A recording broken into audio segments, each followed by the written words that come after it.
reconciled to God. So thank you for watching this program, and thank you for praying for me. I will say welcome to the Meliante family, also for the Bundang Klisan family, Pastor Kalim and family, welcome, and Bukel's family, the Timagus family, welcome, and also welcome to the Bautista Malando family. Welcome to my precious, loving, praying Pastor Lopez and family. And also, Lord, for, yes, the Lord will bless you for doing that. Also, the Valarde Arado family, Ma'am Esther from Persia. Also, Lord, also the Lord will bless the Remy Balunus Pawig and family, the Malilin family, and God will bless also Pastor Reggie Akoma and family, Ma'am Kylie, and also Lord, the Lord will bless also Preacher John Paul Maborang and family. And the Lord will also bless Ma'am Banaya Metante, who just recovered from her sickness. And also, Lord, the Lord will also bless these precious people who are watching us tonight, like the Taguba family and the Demata family. So the Lord will bless you for watching this telecast or this program. Now we'll go to our lesson, why we need to love God. Ano po? We need to love God because He said that you need to love me. Okay? And love endures. Remember that. We'll continue this so that we will become a testimony to the world that we are the overcomers because we love Jesus. Okay, John chapter 14, 23 and 24. Ready? Nandiyan na kayo. We'll go ahead. So, salamat po. At lalong-lalo na sa mga supporters natin na po. I thank God na you have a big heart and a big hand to support the work of the Lord. God bless you for being generous. Let's read that together. Ready, read. Jesus answered and said unto him, if a man love me, he will keep my words, and my Father will love him, and we will come unto him and make our abode with him. Oh, that's a miraculous statement. Being indwelt by God the Father, God the Son, and God the Holy Spirit. 24, ready, read. He that love me not, keep not my sayings. And the word which ye hear is not mine, but the Father's which sent me. So, here are two statements by the Lord Jesus Christ that when you love Him, you keep His commandment or His words, and meaning you practice what you read. But those who read the Word of God and reject it, those are the people who don't love Him. So tonight we have two audience, those who love Jesus and those who love Him not. Let us pray. Heavenly Father, thank you again for trusting us to come before thy presence. Thank you for accepting us tonight because of the blood of the Lamb that was shed on Calvary's cross, and it is still available. It doesn't lose its power to save and to cleanse. So Father, now speak to hearts by your Holy Spirit. Use us, Holy Spirit, to encourage your people to draw closer to you in these last days, knowing that the world is in turmoil. The leaders of the world are talking about peace again. And even there is a meeting this week with world leaders. They are going to tackle the problem. And yet, Lord, without the Prince of Peace, there's no peace. So help me now to bring the Prince of Peace to the hearts and homes of the people throughout the world. And thank you for this. My fellow pastors are praying. Bless them now. Bless the believers. According to your word, keep them safe from COVID-19. And thank you for making your people recover, like Sister Banaya and others, Lord, who recovered from COVID, especially our pastor friend, Danilo Espelico. Again, bless our loved ones abroad, like Sister Mylene, Sister Gilon, Sister Lina, Sister, Sister Rosette, Sister Feli, Sister, Sister Bell also, Brother Mullen, Brother Pitong, Sister Atni, with Brother Anton, Clive and Kay, with Gerald, Abby Aldeladen, with Ashok and Ria, with Tom and Michelle, with JR, and also Lord for San Rafael. Thank you for hearing us. Bless also Miss Kabudul in Taiwan and all missionaries in Taiwan and those who Christians who were just arrested in China. Lord help. These are the fruit of Filipino missionaries. Oh God, I pray that you'll continue to open our country for the word of God. Use this television program now in our local television that many souls will be saved. To God, we give all the praises, the glory, and honor for the people who were saved today, who heard the word of God, who read the word of God. Thank you. Fill us now with Holy Spirit, O Father, in Jesus' name. Amen. So maraming salamat po nandiyan kayo at pagpalain kayo ng Diyos. Yes, Preacher Liban, welcome. At Alpay mga Da Family, welcome sa magandang programang ito. And we'll go now to our lesson tonight. Sabi ni Lord Jesus Christ, if you love me. May condition o ito. So Jesus Christ is not forcing us to love Him. Ganun ho yan. Anyway, totoo nga yan mga kasama. I encourage you to love Jesus. O Pastor, how can I love Jesus? O ganito mga kasama, ha? The only way you will love Jesus is to know His love letter. Ganun yan eh. So, tignan natin ngayon. Dahil malinaw sa Bible mga kasama na sinulatan tayo ng Diyos. Remember, ganito yan. Meron nagbigay sa akin dito ng magandang watch. Ano pa? Watch, okay? Meron din nagbigay sa akin, in fact, itong pamangkin ko sa American, bigay ng cellphone. At itong isang pamangkin, nagbigay ng cellphone. And you know what? Dahil bago, meron na tawag na manual, how to operate. Ganun pala. So, kinakailangan may manual ang mga natawag na mga home appliances or any gadget yan. And ganon din ang Diyos. When God created us, He also made sure na meron manual. At ito yung manual Bible. Narinig niyo? Okay, thank you. Narinig daw nila. Diba, Pastor Gilbert? Okay. Alam niyo mga kapatid, by chance, Pastor Gilbert at Pastor Bukele. Kaya maasahan mga ito. Yun ang mga taong nagmamahal talaga sa akin. Kasi kahit saan, usan. Yes, Pastor. Okay. Ngayon ito mga kapatid. Dito sa Proverbs chapter 22, we must realize that God said that sinulatan talaga tayo ng Diyos. Okay?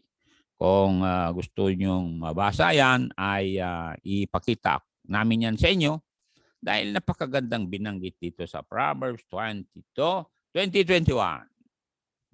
Okay? So, mga kasama, may love letter ang Diyos. Kasi God so loved the world, you see. And the only way you will know that God loves you is reading the Bible or listening to the Word of God. Pakinggan natin ito mga kasama. Ready? Read. Have not I written unto you excellent things in counsel and knowledge, sabi ng Diyos. And then, ang pakay niya why He wrote to us and gave us the manual, the Bible, ay 21, that I might make thee know the certainty of those truth para malaman mo ang katiyakan na ikaw, number one, mahal ng Diyos, at number two, gumawa ang Diyos ng paraan para bayaran kasalanan mo by offering His Son on the cross. And then, sabi niya, that thou mayest answer. Matuto ka, marunong kang mag-reason out ngayon, that thou mayest answer the words of truth to them that send unto thee. Yung mga magtanong sa'yo, ganun yan. Kaya kami ni Pastor Lopez hanggang ngayon nabubuhay. At si Pastor Gaba nagtuturo sapagkat we know the Bible. Not all of it, but the great doctrines of Bible. Tulad ng eschatology, hamartology, soteriology. Pinaster namin yan sa Bible School kaya nagtagal kami. Ganon din sa mga doctors yun eh. Mga physician, they know their craft, they know their role. Kaya nagtatagal mga yan. Hindi sila quack doctor, di ba? Mike Corate, salamat po. Tingnan niyo pa, mga pastor na nanonood. At welcome po, Balesteros Chapel Family. So sabi ng Diyos, sinulatan kita eh. Ngayon, may command si Lord Jesus Christ dito sa John 5:39 para makilala natin siya ng husto. Narinig niyo makasama. Kung minsan kasi, I love Jesus, pero hindi mo naman binasa yung kanyang salita, kaya hindi mo alam kung paano mo siya ipakita. Mahalin. Ready? Read. Search the scriptures. Sabi ni Lord Jesus, for in them you think you have eternal life. And look at this. They are they that testify of me. Ang mga scripture nagsasabi na ako nga, yung Messiah, sabi niya, ako ang tagapagligtas. Mga kasama, I tell you, when you search the scripture, you will find the truth and the truth shall set you free. Now look at this, mga kasama. Dito sa John chapter 5 pa rin, sa verse 46, makita nyo rito na we need to study the Old Testament also. Why? Because sabi niya rito, for had ye believed Moses, you would have believed me. Last 5 words. For he wrote of me. Moses was able to jot down what Jesus wants him to write. Kaya the only way you will love Jesus is to go through the scriptures. And then sabi niya, when you go through the scriptures, pero sa mga bilin. Oh, ano yung bilin niya? Oh, number 1, you need to believe in him. Ay, John, 1 John yan, chapter 3.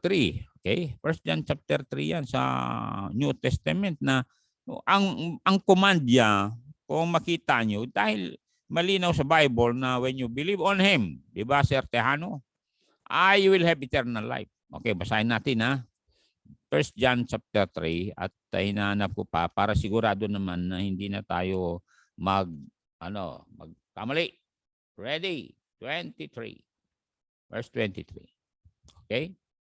So number 1, na command niya so that we will be saved, ay sabi niya sa verse 23, and this is his commandment, that we should believe on the name of his Son, Jesus Christ. So, ang pangalan, importante yung pangalan na Jesus Christ. Remember, the word towards Jesus Christ yan ay proper noun. Okay? Proper noun. Narinig nyo? So, I want you to believe on the Lord Jesus Christ kasi kung you will not believe on the Lord Jesus Christ, delikado. Bakit? Pagdating ni Lord Jesus Christ at hindi ka saved, kawawa ka naman. You know, di ba? You know that Jesus Christ is coming. Sinasabi niyo, Christ died, Christ had risen, Christ will come again. And you know also that one day He will rule the world when you said, Our Father which art in heaven, hallowed be thy name. Thy kingdom come. And His kingdom will come, setting it on Jerusalem's premises. Because that is where His throne will be set up. Zechariah 1:16, let us see this so that you will understand. Darating si Lord Jesus Christ. Dahil matatapos na nga yung natawag na 6 days or 6,000 years exclusive for human government. Ito mga kasama ay malinaw. Ano sabi ng Diyos dito? Therefore, thus saith the Lord, I am returned to Jerusalem with mercies. Totoo yan. Look at Jerusalem today. Talagang you see how God is blessing them. Ang sabi niya, my house shall be built in it. The temple will be built in Jerusalem. Makita tayo, my house shall. Talagang magkakaroon yan. Lalo-lalo na meron peace treaty na sa Israel. May peace treaty na between America and the Pope and the world leaders. Ano po? So, malapit yan. At sabi niya, set the Lord of hosts. Kaya nga hindi ko sinasabi yan ng Diyos. Kaya panahon na para huwag tayo maging matigas sa ulo, ha? And a line shall be stretched forth upon Jerusalem. So there will be what we call the demarcation line, telling the people that God is still the authority. Remember sa Garden of Eden, there was a line when He said, do not eat of the fruit of the tree of knowledge of evil. And He said, na in the day you eat thereof, you will surely die. So may tinatang na demarcation line pagdating ng araw. And sabi sa Revelation 12 that there is a line na para sa mga Jewish and the Gentiles. Salamat naman kasali tayo. It's because of the cross. Yun ang inawit ng mga young people ngayon. Kaya, alam mo, natutuwa ako sa mga young people natin. Ang dami nila. Meron taga-Pyre. Sa Santo Niño. Mga anak ni Pastor Kalim to. Kaya nga, ang gagandang boses niya. Kasi magandang boses ni Pastor Darwin. And then, may taga Apusing. Sabi ko sa inyo, gandang boses ni Pastor Reggie. At meron taga Tuaw, boses ni Pastor Aldrin. At meron taga kay Pastor Gilbert. Salamat, Pastor Gilbert. Nandiyan pala si Jessa Batad Tamagos. Ang ganda ng boses mo, Iha. Kaya kung yayain ka aawit sa Hollywood, wag kang sasama, ha? Oo, kasi alam nyo, mga kasama, binanggit ko Hollywood kasi may mga Baptist kids na nung nalaman ng Hollywood na magagandang boses nila, inopera ng malaking pera. Oo, mga kasama.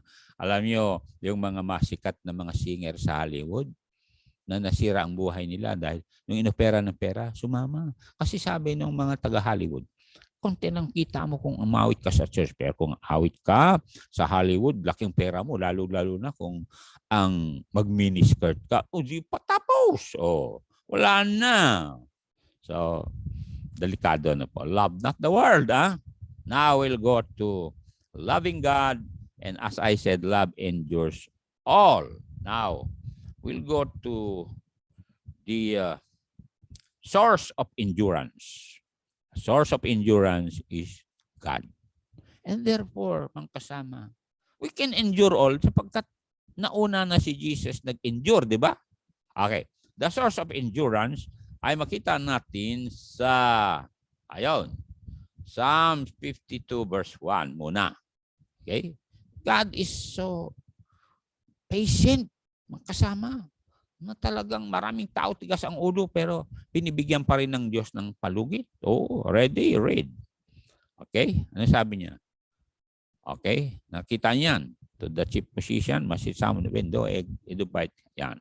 Why boasteth thou thyself in mischief, O mighty man? Tuloy nyo. Last 7 words. The goodness of God, what? Endure it continually.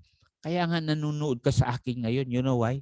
Kasi talagang tinitiis lang ng Diyos yung katigasan ulo mo. Sabi sa iyo huwag mo nang samahan yan. At mga barkada mong yan, nasaman mo pa rin.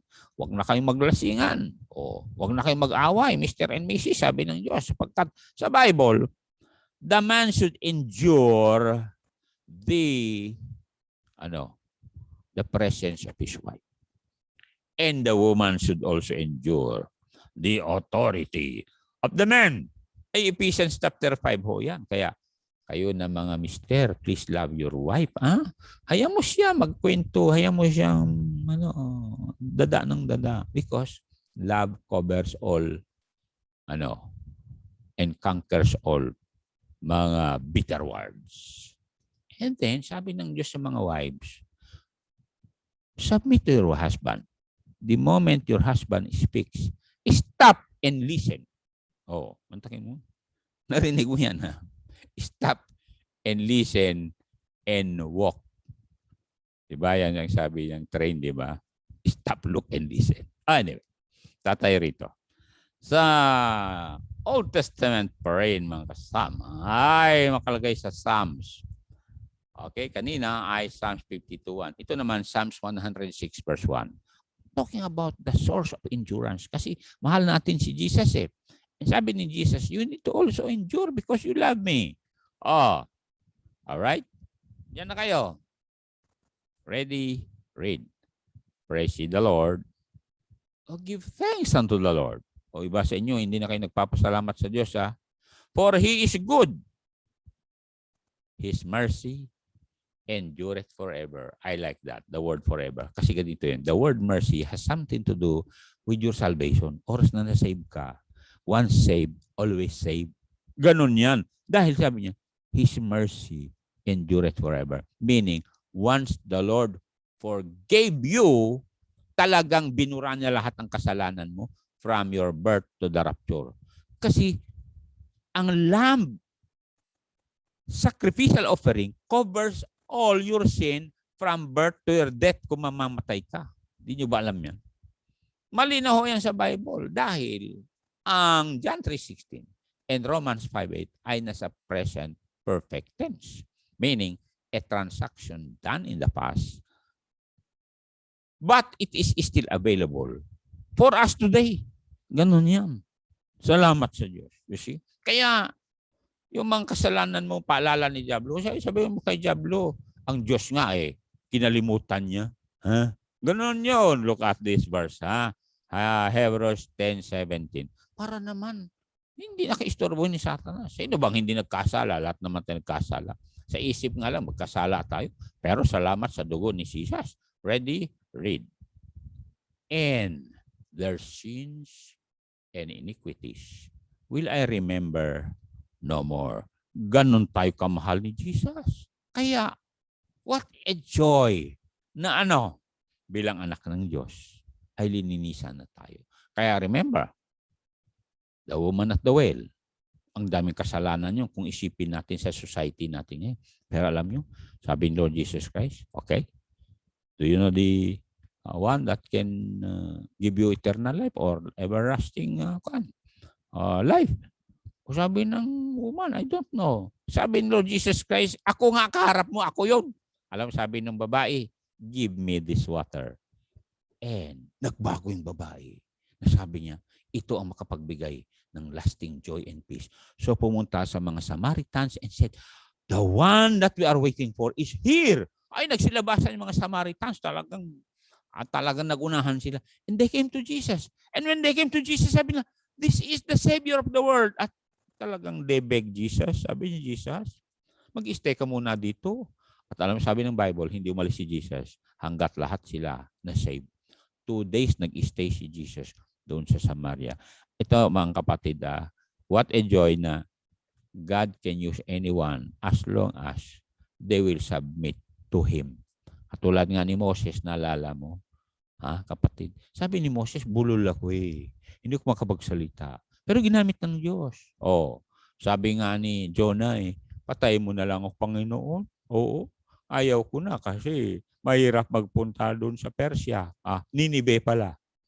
Abay, ginamit pa rin ng Diyos. Ito mga kapatid, kayo na nagsasabi, paano ako gamitin ng Diyos? Huwag niyong ilimita kasi ang Diyos. Sabi nga ng Bible, open your mouth and I will fill it. Sabi ni Ro Maraggon, tingnan niyo yan. Salamat Ro sabi ni Sir Marlon Hernandez, salamat at gumaling ka na rin ganun yan mga kapatid. Okay, so God is the source of all endurance. Therefore, we can ask God to give us the strength needed. Dahil siya naman nagbibigay ng strength sa atin, di ba? 68 verse 28, tingnan niyo ito Psalm 68:28. Kaya tuloy lang mga kapatid. Tulad niya, malapit nang matapos ang taon, ilang araw na lang, wala ang tataw. Di ba? Nakakagulat. No? Ito mga kapatid. Diba sa New Testament sabi niya, I can do all things through Christ who strengthens me. In the Old Testament sabi niya, thy God had commanded thy strength. Umantakin mo yan. Sasabihin ng Diyos, malakas ang taong. Palakasin ko ang taong ito. Lalakas ka.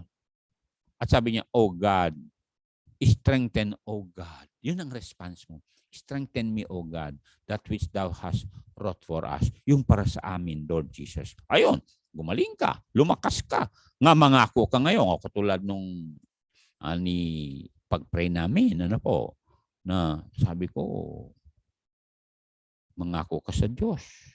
Dahil gusto ng Diyos gamitin ka pa. Opo, pastor, sabi niya.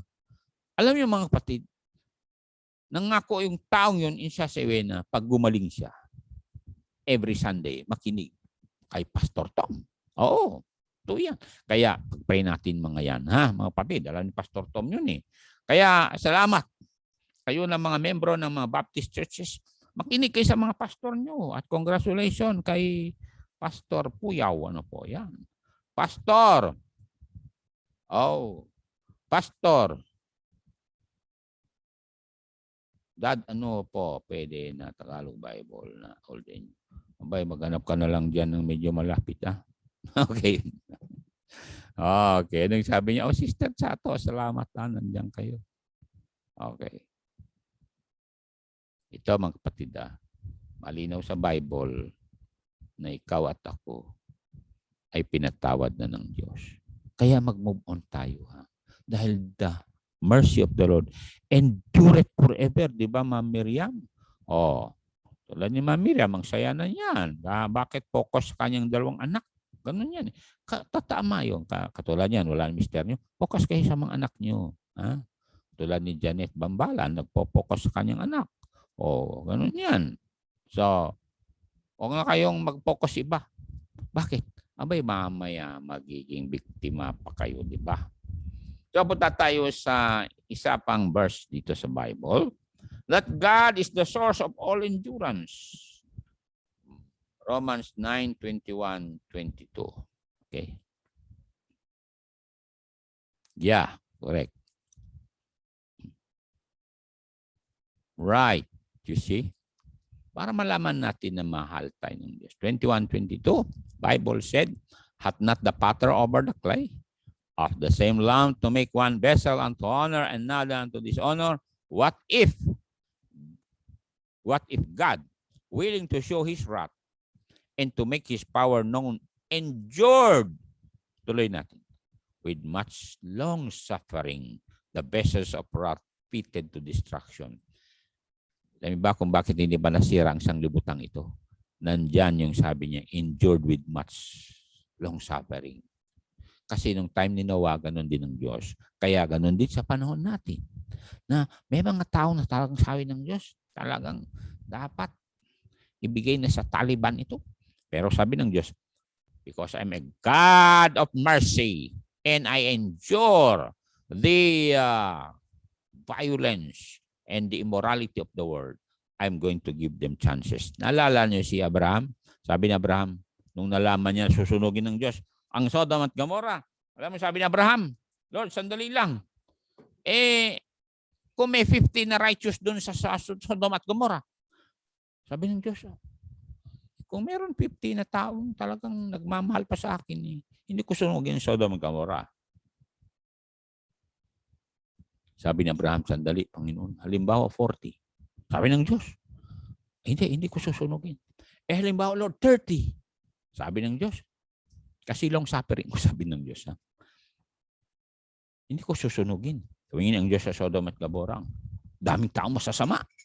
Wala na talagang kasalan doon. Pati nga lalaki, lalaki sa lalaki, nagpapakasal, babae sa babae. Meron pa nga nagpapakasal sa kanilang hayop. Ay! Sabi ni Abraham, Panginoon, kung may 20, sabi ng Panginoon, hindi ko sirain ng Sodom at Gomorrah 20. Next, sabi ni Abraham, sabi niya, nag-soul winning kaya yung pamangkin ko doon na sila. Panginoon, siguro yung mga pamangkin ko at mga anak niya, save yun. Halimbawa, 10. Sabi ng Diyos, kung may 10, hindi ko sunugin ang Sodom at Gomorrah. You see how God gave chances. Kaya maring ikaw nanonood, binigyan ka ng chance ng Diyos. Oras na ito, kayo mga nanonood sa telebisyon, sa YouTube o Facebook. Binigyan ka ng Diyos na hanggang ngayon. Huwag mong pabayaan yan. Mamaya, game over na. Delikado yan, mga kababayan kong Pilipino. Call on Jesus right now. Call upon Him while He is near. Bakit?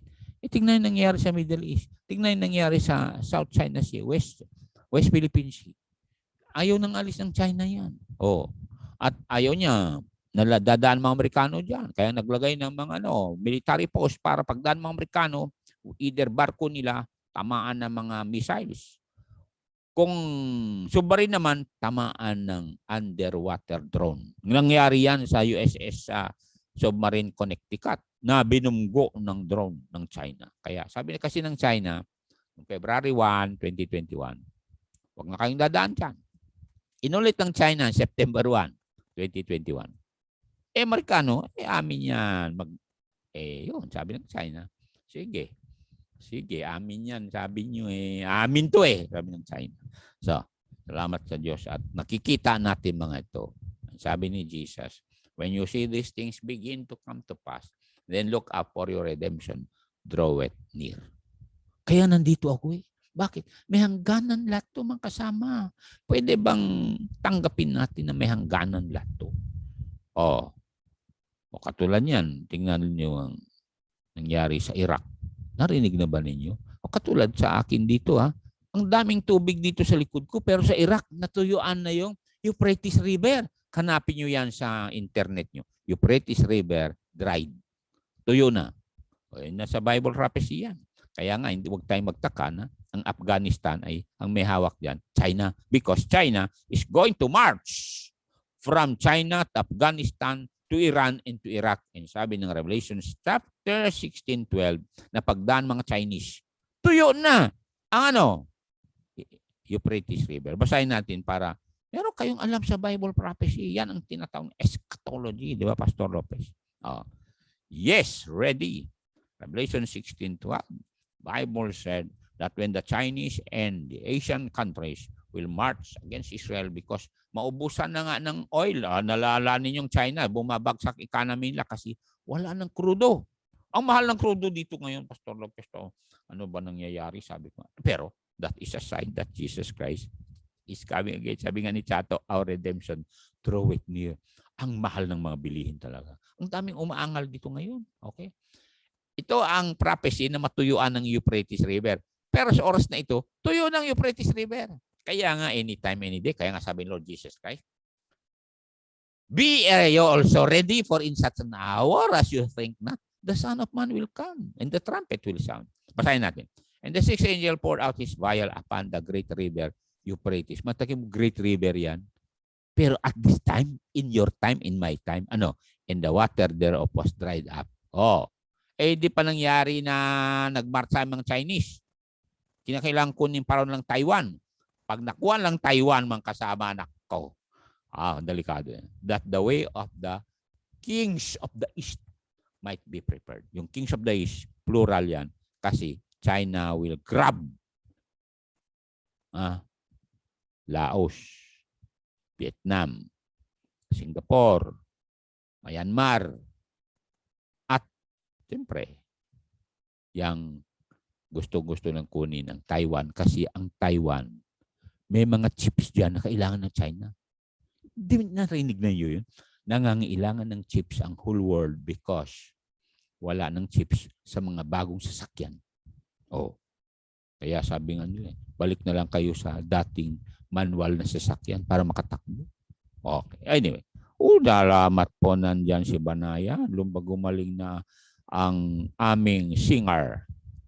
Okay, punta po tayo sa Psalms 101 verse 3. Yung endure talaga, yun ang source. Kaya nga, tayo na tumanggap kay Jesus, meron tayong endurance. Bakit? Hindi naman tayo talaga ang talagang may lakas nun. Ang lakas ng Diyos yan. Ready, read. I will set no wicked. 101, 111 pala. Sorry. 111, verse number 1. Okay, 101 maganda rin yun kasi dapat huwag kayo manood ng mga bagay sa TikTok, ha? Nandyan si Cleo sila, guys. Salamat po sa mga pamangkin. Praise the Lord.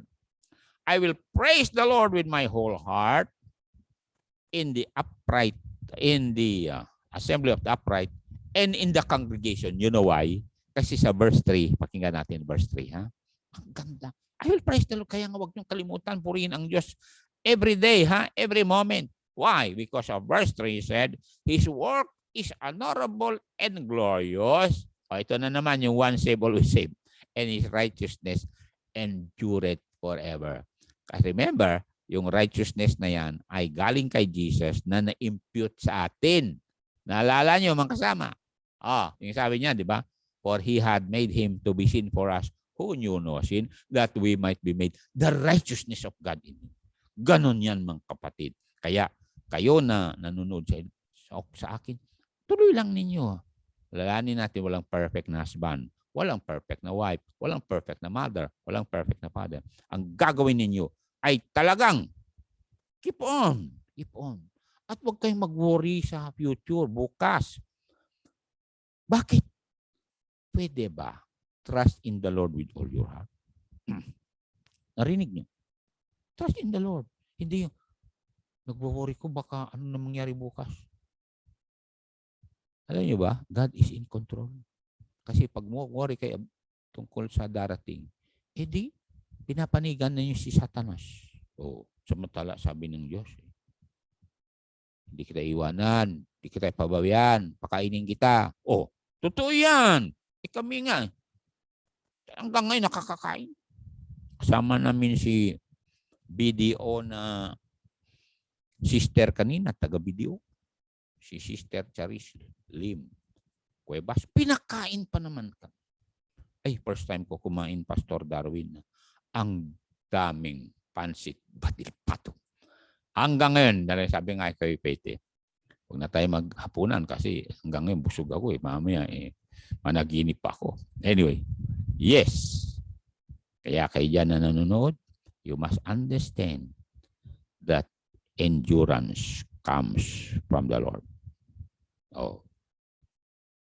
And when you endure, may blessing. Narinig nyo? May blessing. You endure because of Jesus nga. Kaya nga, looking unto Jesus, the author and the finisher of our faith, who for the joy that was set before him, endured the cross.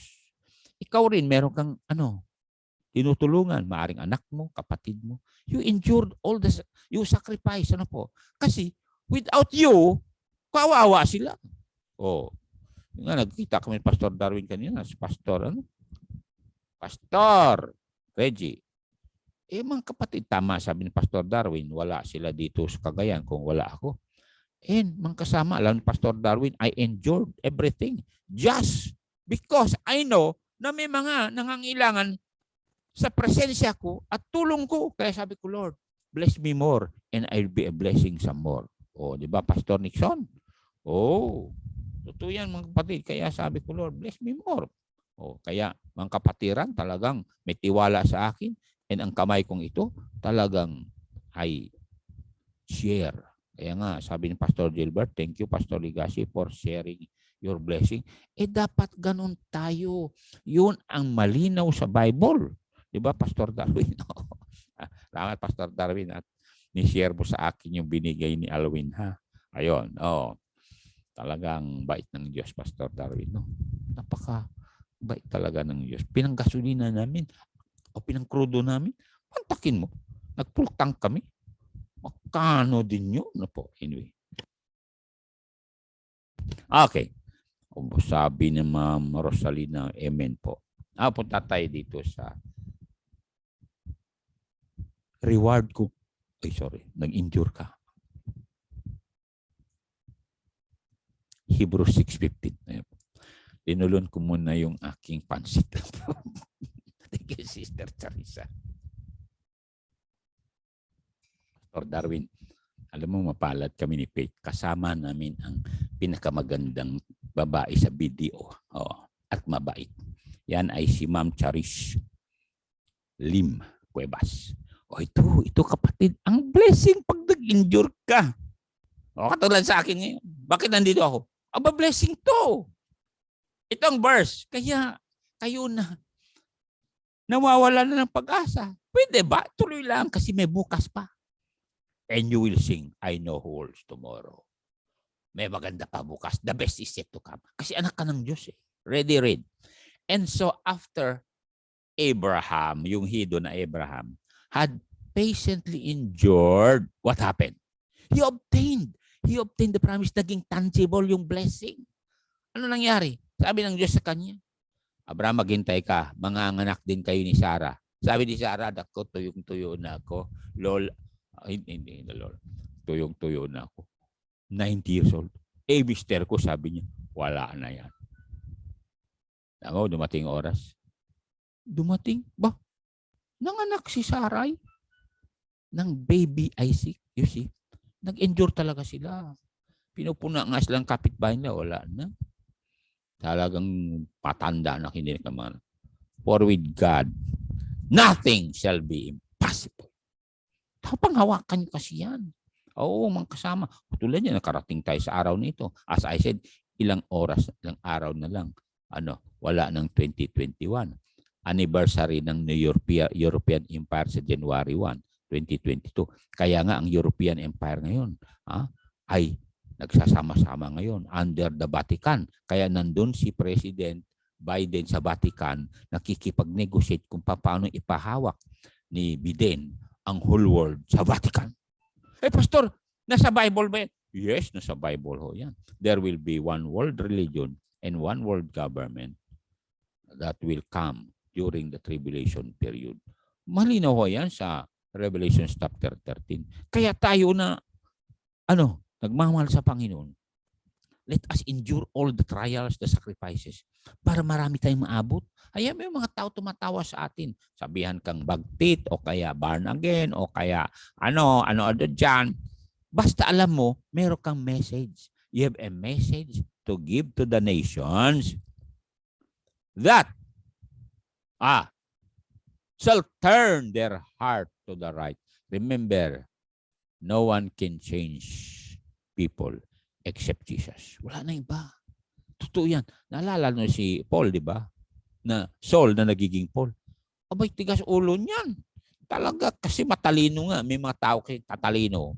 Tigas ang ulo. Kasi sabi nila, tama ang aking nagisnan. Pero, nung nabasahin lang Bible, o nga pala, si Jesus pala buhay. Meron isang journalist dyan sa Chicago Tribune. Tigas ulo niya. Kasi nung bata siya, dinadala nanay sa church. Okay lang siya. Pero nung nag-aral, ay naturuan ng atheism. At lalong-lalo na, nung sabi ng mga professor, there is no God. If there is a God, look at the ghettos, look at the squatter. Kawawa. Look at the homeless. Sabi nung journalist sa Chicago Tribune, kung may Diyos, bakit ganito? Ang ginawa niya bilang journalist, sabi niya, dapat fair ako. Binasa ng New Testament. Lahat ng 4 Gospels, Matthew, Mark, Luke, and John, nagsasabi na matay si Jesus, nabuhay muli. And then, hindi lang yun. Pagdating kay Paul, sabi ni Paul, nakitasalubong ko si Jesus. Si Paul, napakatalinong tao yan, abogado. Iniwanan niya ang kanyang career bilang abogado just to follow the living Savior. And sabi niya, for to me to live is Christ and to die is gain. Alam yung journalist na yun sa Chicago Tribune?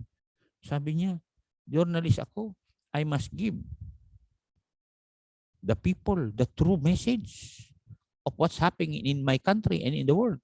And yet, here is a true message in the Bible that Jesus is alive. Kasi sabi niya, mantakin, 500 witnesses besides the apostles, nakakita sa living Christ, kumain pa, nakikain for 40 days. So, who am I, sabi ng journalist, to deny this evidence and evidences that Jesus is alive? Alam niyo, nag-submit kay Jesus. Alam mo, preacher na siya ngayon. Ang ganda ng istorya niyan. So, salamat po sa mga nanood at siyempre sa mga nanonood ng RBC. Please lang, bago man lang darating si Jesus, please lang, tumawag na kayo ha. Tumawag na kayo. Anong sabi niya rito? Sa Acts chapter 2, 19 to 21. Kasi kung hindi kayo masave before the tribulation, hindi na talaga kayo masave. Bakit? Kasi God will send a strong delusion eh. Ano sabi ng verse 19? And I will show wonders in heaven above and signs in the earth beneath. Blood and fire and vapor of smoke. Narinig yan? Blood and fire and vapor of smoke. Mga volcano yan, nagsisiputukan ngayon. The sun shall be turned into darkness. The moon into blood. Look at this. Before that great and notable day of the Lord come, colon yan, it shall come to pass that whosoever shall call upon the name of the Lord shall be saved. Kaya, palagi natin ulit-ulit yan, darating tribulation period. Bago mangyari daw yon, tumawag ka na sa Panginoon. Call on Jesus, tell Him, forgive me, Lord Jesus. Patawarin mo ako. Iligtas mo po ang aking kaluluwa. Nagsisisi na po ako. Sabi ko sa iyo, kasali ka sa marapture because, sabi nga ng Pastor Lopez, now is the day of salvation. Kaya nga nandito kami, we endure all the trials and the tribulation just to come to your home sa oras na ito. Kami rin, meron din kaming trials. Don't you know that? Meron din kaming mga ilog na tinatawid, katulad ng ilog dito. Pero, by the grace of God, natawid namin at gusto namin na kayo rin makatawid dahil Hindi pa tapos ang Diyos sa buhay mo. Gagamitin ka niyan. Kung gaano kami ginamit ni Pastor Lopez for many years na, senior citizen na kami. Kasi may mga tao na nangangailangan ng upliftment para makamove on. Don't you know that? May mga tao hindi makakamove on. Nakatali sila sa mga nakaraan. Tumatakbo sila pero nasa treadmill. Alam mo yung treadmill sa mga gym? Tumatakbo ka, tumatakbo. Pero hanggang dyan ka pa rin. Nakatali ka sa nakaraan. Let the Holy Spirit use the Word of God to cut the umbilical cord that is holding you of the past bitter experience. Tell Jesus, Lord Jesus, sabihin mo nababagabag pa rin ako, nananaginip ako. Lord, pakidelete naman yung nasa utak ko. And God will answer your prayer. Ganun ako eh. Isa doon, di ba? Adat to Edsa Esa, Princess Binayog Batuelo. Ginawa ko niyan para talagang makamove on ko. Hindi ko makatulog. Lagay ng earphone dito. Sinaksak ko sa awit na God will turn your trial into blessing. The redemption draweth nigh. Sinaksak ko. And then yung mga counseling, how to become an overcomer. Yung story ni David, nalala yun? Alam nyo si Charles Stanley, yan, pinapakinggan ko yan. Yung mga Lion of Judah, meron silang message ganun. And then, pinaulit-ulit ko kay Faith yung awit na Because He Lives. Alam mo, natutulog ako, nanaginip ako, na sumaawit din ako. Dahil nakasaksak sa tinga ko yung earphone.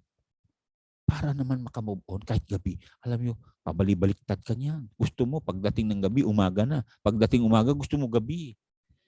I have been there, my friends. And that's why I encourage you because sabi ng 2 Corinthians 1, 3, and 4, yung comfort na kuha ko sa Diyos ay ibinabahagi ko sa inyo na kaya nyo yan makatawid sa ilog na ito. There is one more river to cross. May awit na ganyan eh. So maraming salamat po sa lahat ng nanood at mag-pray na tayo. Welcome po, Princess Binayog Batuelo. Salamat. First time ko makita ang mukha nyo rito. Ganon din si Addatu Udlaw Esa. Mga pamangkin ko mga ito. No po. So salamat po. Katulad din ni Lami Rombawa. Mga kapatiran na nanonood. Salamat at sa mga pastors. Let us pray. Heavenly Father, you made this possible program to be successful because of my fellow pastors and brothers and sisters who are praying so that we can uplift others who are still undecided to accept you.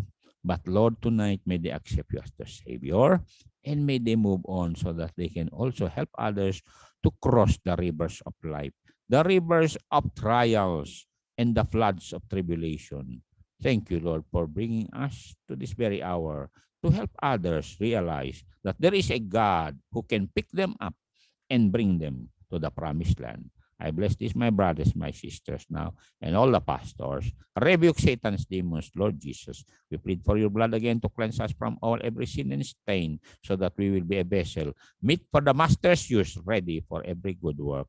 To God, I give all the praises, the glory, and the honor. Bless our country in Jesus' name. Amen. God bless you.